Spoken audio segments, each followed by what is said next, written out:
Hello, this is Lauriston Crockett, and I wanted to make a tribute video to a street dog that captured my heart and became a prince in the end. Now, I work with animals all over the world as a pet health and longevity guy, and there's a special friend I have online by the name of Mary Fambro, and she saves animals every day. Now, all my animals have been adopted from Max, and then my 3 cats, Angel Baby, Charlie Tuxedo, and Cooper Crockett. So working with animals is what I do. But Mary reached out to me and said there was a shepherd that was in trouble, and I got online and I looked at this dog, and his face, he was bloodied on the side, and he was just in horrible shape. And sometimes you can throw a few dollars here or there, but every now and then you look into the eyes of an animal and you knew that you had a connection with that dog or that cat. Mary asked, what can we do? They're going to put him down today. And something spoke in my heart, and I said, not today. Not today. That dog is not going to die. Now, I couldn't get to him, but Mary could. So I said, Mary, I've already talked to my vet.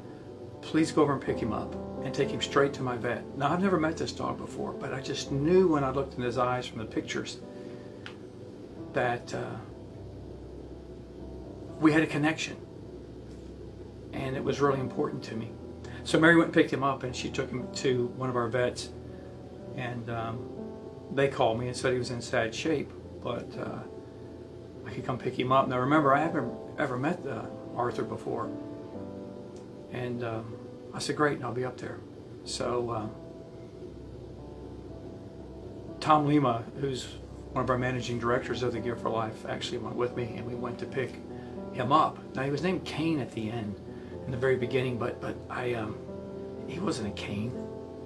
So we wanted to change his name and make him ours.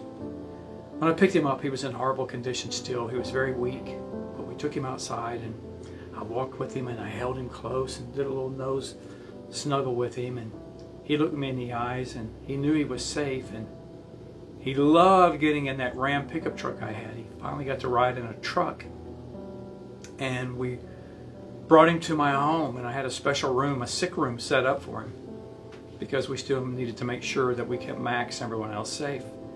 And I needed Arthur to know that he was okay, he was safe, he was warm, he was secure, somebody was going to love this dog.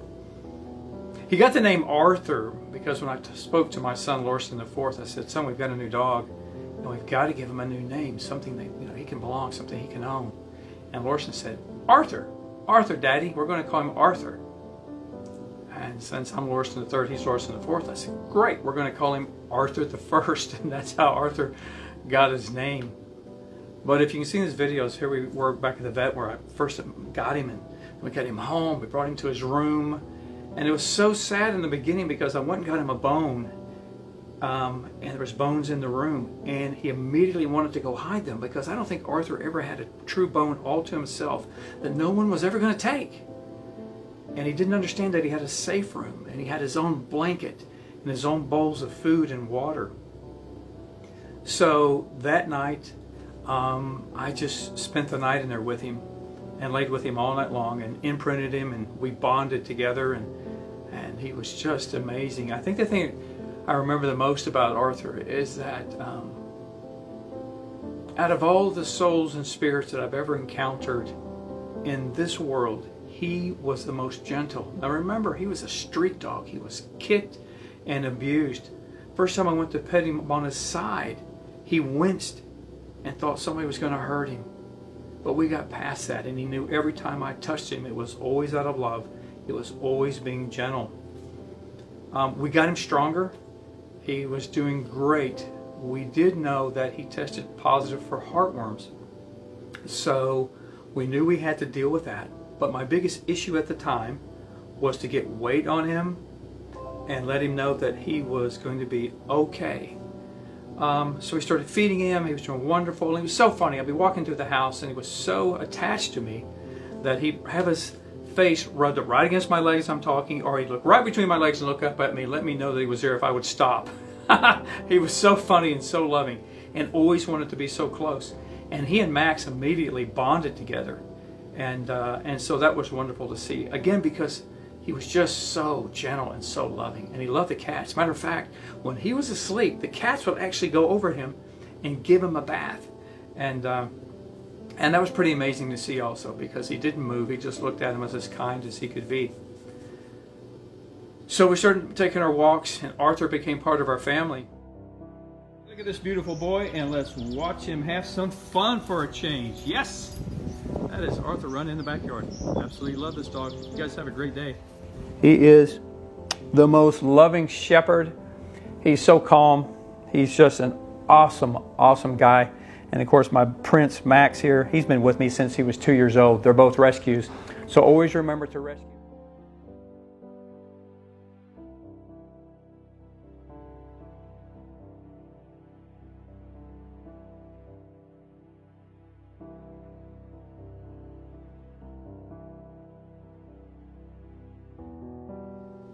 One day I was getting ready, actually for church. I was getting ready to head for church, and I noticed he didn't look right, didn't look like he felt good. So I put him in his bed, and his nose was still okay. And I looked in his eyes, but he was just a little off. But some days he had good days, some days he had bad days.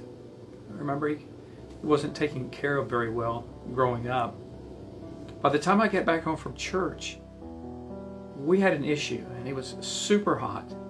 So I took him to a vet, and we checked his temperature, and it was 107. That's a major danger zone, because most dogs' temperature is supposed to be between 100, 101, 102. Arthur was 107, so I immediately rushed him down to the emergency vet.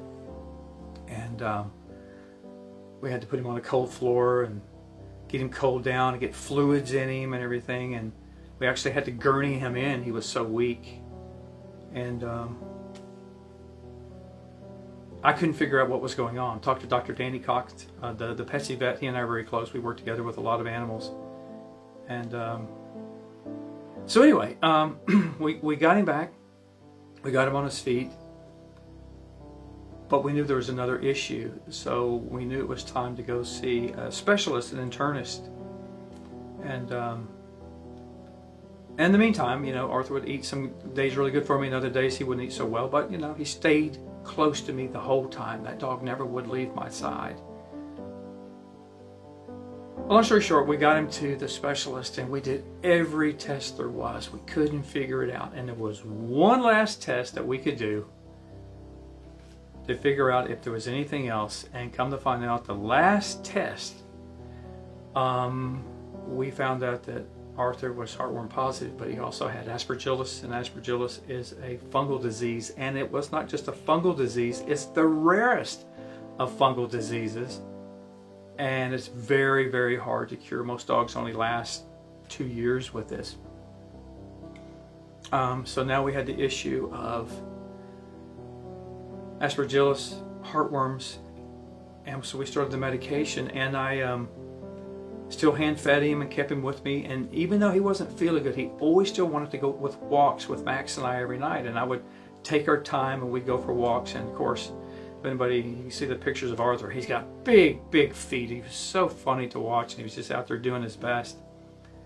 And we got them 2 medications, and but when I gave it to him, he would crash again. He couldn't take the medication. He was just too weak, and he stopped eating, and he was losing weight. And so we had to back off on that, and then we had to put him back on a prednisone. And at least on prednisone, we would have a good day, and I could get him eating again. Only thing I wanted to do is put on a good 15 pounds so we could start the medication again. But he just wasn't strong enough. So we had to make the decision to make him, the best we could is to give him the prednisone. And at least he felt good, and he would eat, and we would have some good days and everything. And that dog, you know, like I said, wherever when I would come home, he would be the dog waiting for me first at the door. I had such a strong bond with this street dog. And then of course we started doing videos and we started doing pictures and we started posting it on the Gift for Life. And in such a short period of time, Arthur, the street dog that nobody cared about, had over 100,000 people watching him and wanting to know every day, how's he doing? And that lifted up my heart so well that everyone loved him as much as I did. I remember Colonel Neil McKinney would text me all the time. He has shepherds, and wanting to know, how is Arthur today? And I know a lot of other people, they were always checking up. Mary would always check up on him also, and other people would text me, and then they'd watch the videos where we go live, when some days he's having a good day and other times he wasn't having such a good day. But they were still so interested in this street dog that became a prince. So we went back to the prednisone. We were doing the best we could. And prednisone can weaken the immune system.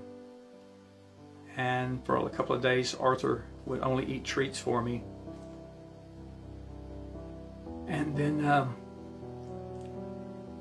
he started getting weaker. He lost 6 pounds, and I was trying to do my best with him. I stayed with him and would hand feed him and try to entice him to eat. And it just wasn't meant to be, I guess. Our last day together, he stayed really close to me, and we'd always do nose rubs, and I'd always give him a kiss on his nose, and he'd snuggle up next to me and everything. And with this pandemic going on, all the gyms are closed, so I set up a gym out in the garage, which is kind of hot. And our last day, even though Arthur was basically dying that day, he wanted to stay with me in that garage. I really wasn't aware of what was going on, because I really couldn't tell at the time in the morning. And I was outside in the hot garage, and of course Max, he was inside sitting in the air conditioning, but Arthur wanted to stay with me. And so after I got through working out in the garage and stuff like that, I went to get up, and I noticed he was a little unstable. And I did a little nose rub with him, and his nose was hot again. And I thought, well, maybe we're having another issue, so let's get in the house and see if we can get some water. And Arthur wouldn't drink for me, and so I took a little syringe and got some water in his mouth and everything. And then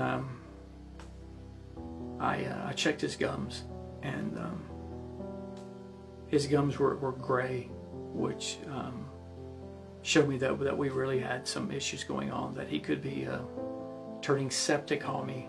And so I held him close for a few minutes, and I called the vet, and I said, I think we're having an issue, and I'm not equipped to deal with it. And so I held him close, and then it was time to take him to the vet. And when we got there, I knew they weren't going to let me go in. And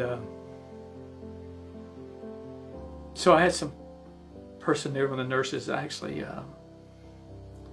took some of these last pictures that you can see of Arthur and I outside the vet's office. And even though he wasn't doing very well, he would stay right there. And I got to kiss him goodbye, and I walked him to the door, and he turned around, I'll never forget, and gave me one more look. And I told him everything would be okay. And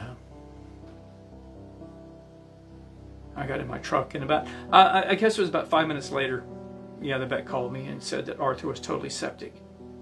And we could put him on fluids, and maybe keep him alive another 48 hours, or I'd have to pick him up again and take him back to the emergency room at night and keep him on fluids there. But